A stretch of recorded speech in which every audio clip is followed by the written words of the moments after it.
My name is Adrian Hale, 34 years old, a real estate agent who lives by color-coded calendars and the quiet hum of deadlines. I've built my life on checklists and lockboxes order in a world that rarely keeps its promises. In my family, that made me the default problem solver.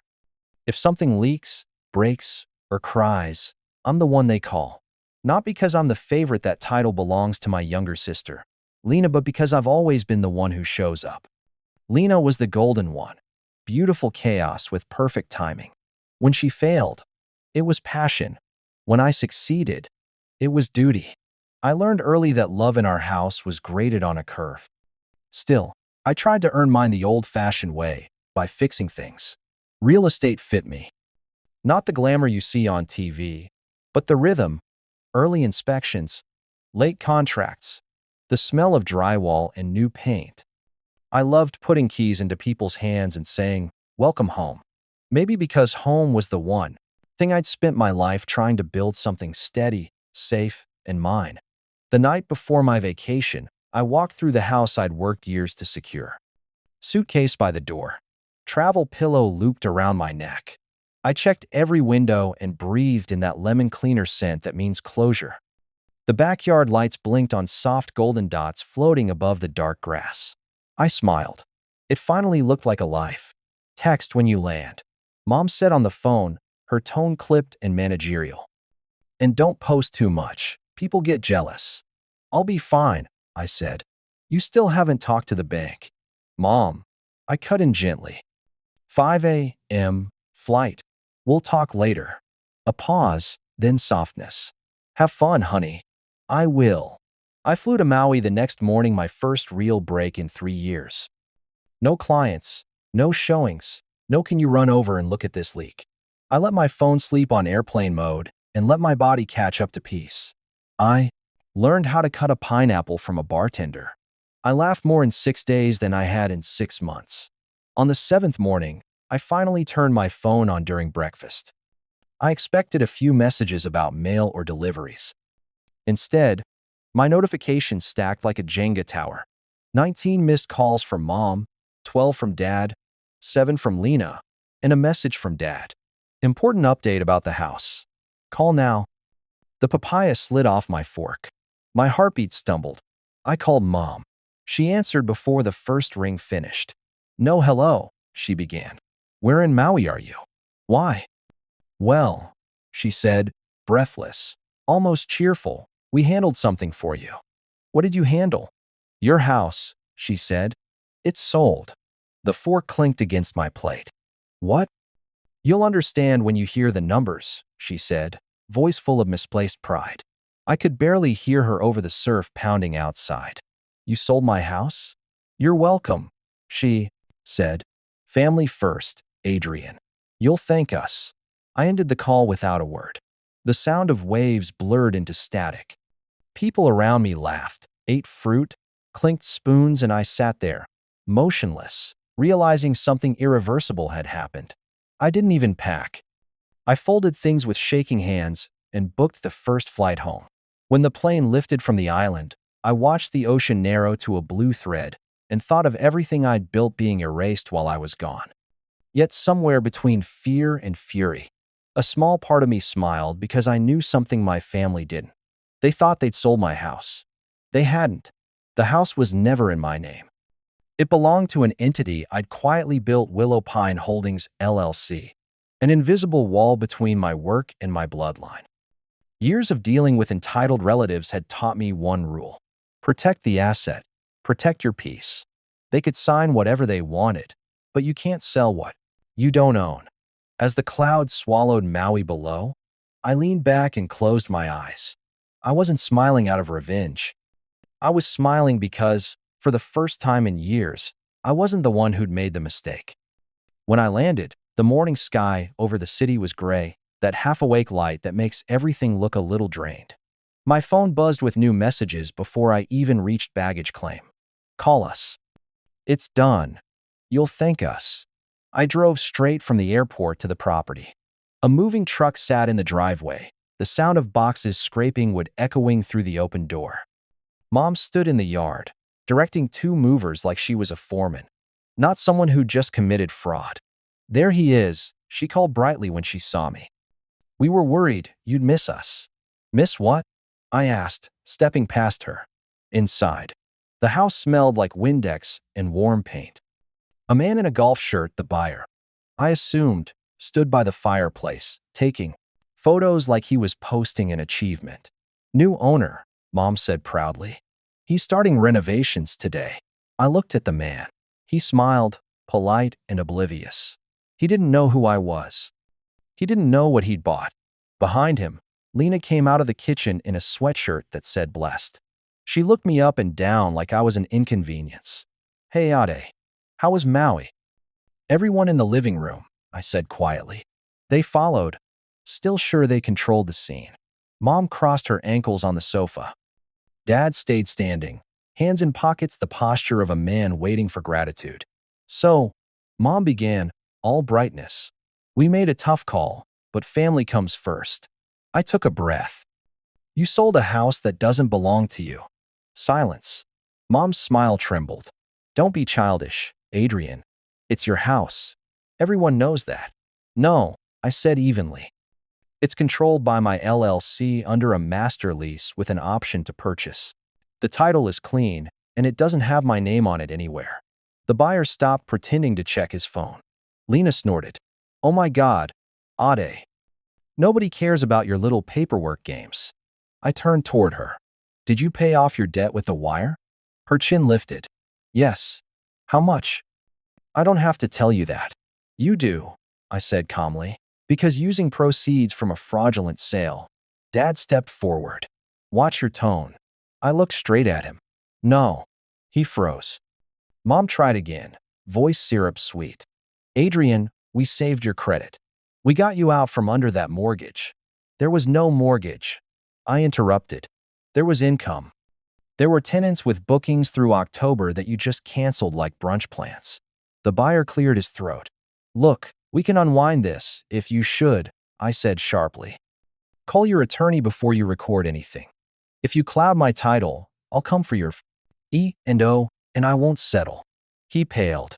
This is a family matter, he mumbled and hurried outside to make a call. Mom's expression hardened. We did what had to be done. Lena was drowning. Lena folded her arms. I'm not apologizing for trying to save my life. I steadied my hands on my knees. I'm not asking for an apology. I'm setting a boundary. Dad scoffed. Here we go. Therapy talk. I nodded once. Call it whatever you want. But hear me carefully, I'm only saying this once. They all went still. Even the refrigerator hum seemed to pause. This isn't about revenge, I said. It's about closure. Mom laughed, sharp and brittle. Closure? You're being dramatic. I stood. I've already contacted the developer and the title company. We're filing an affidavit of fraud and a notice of interest. The wire will be returned by your buyer friend, and this little deal will disappear. If the money doesn't come back, the court will handle it. You used my name where it didn't belong. That's forgery. That's identity theft. I'm not calling the police today because I don't want mugshots. But I am done. Mom's voice cracked. Done with what? Being your plan, I said quietly. Being your rainy day jar. The one you shake whenever things fall apart. Lena rolled her eyes. Oh, please. You act like you're some saint. You hoard money and call it discipline. I call it rent paid on time, I said. I call it taxes filed. I call it not stealing. Her face flushed scarlet. Dad pointed to the door. You can get out of this family if you're going to talk like that. I almost smiled. I already did. The silence that followed was pure and heavy, the sound of a door closing somewhere deep inside a house you used to live in. I didn't go home after that. I drove straight to my office, parked under the flickering streetlight, and sat there until my pulse evened out. The night air felt heavy but clean, like something had finally snapped into truth. For years I'd been the fixer, the mediator, the one who swallowed pride to keep the peace. Now the peace was gone, and for the first time it wasn't my job to rebuild it. Inside, the office was quiet except for the hum of the printer. My paralegal friend, Nora Vance, met me there, hair pulled back, yellow highlighter ready like a sword. Walk me through everything, she said. Dates, amounts, signatures. I laid it all out. On the table. The lease, the option contract, the emails, the Airbnb permits, the bank statement showing $380,000 wired into my parents' joint account and scattered across creditors like confetti. We traced arrows, wrote names, connected timelines, until the page looked like a subway map of betrayal. Then Nora looked up. They forged your signature? Yeah. Good, she said dryly. That makes it easier. By evening, 3 documents were filed. Notice of fraud with the county recorder. Cease and desist to the buyer, Derek Lang. A preservation of records letter to my parents. No drama. No threats. Just law quiet. Boring. Powerful. At midnight, my phone rang. Derek's number. I just wanted to say, he started. Voice thin. We were trying to help your family. No, I said. You were trying to flip a title you didn't own. A long pause. Then, defeated. My attorney says I should wire it back. Then do that, I said. And we both forget this ever happened. 2 days later, the county rejected his deed. The funds returned. The developer, Mason Wright, emailed one word handled. For the first time in months, I slept 8 straight hours. But peace never lasts long in my family. By Wednesday, Mom had left 6 voicemails. Each one sounded like a new act of the same play: guilt, anger, bargaining. Voicemail 1. You're misunderstanding. We did this for you. Voicemail 2. I spoke to Pastor Reed. He says pride destroys families. Voicemail 3. If you don't talk to us, we'll tell people what really happened. I listened once, then saved them in a folder labeled documentation. Lena posted a story, her flipping her hair, captioned, "Haters gonna hate." Someone DM'd me, "Your sister, okay?" I typed and deleted 5 replies. Settled on, "She's fine." Friday morning, Dad showed up at my office unannounced. Told my receptionist he was there to straighten his son out. Nora intercepted him with a calm smile. "He needs to talk to me," Dad insisted. "He's not available," she replied. He tried to push past her. She raised one eyebrow. "Sir, we're on notice regarding a fraud matter.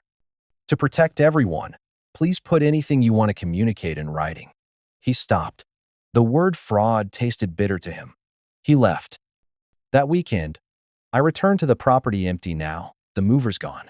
I sat on the hardwood floor, back against the wall, listening to the faint hum of the backyard lights. The lemon-clean scent still lingered. I pictured a couch, a small table, maybe a plant I'd forget to water.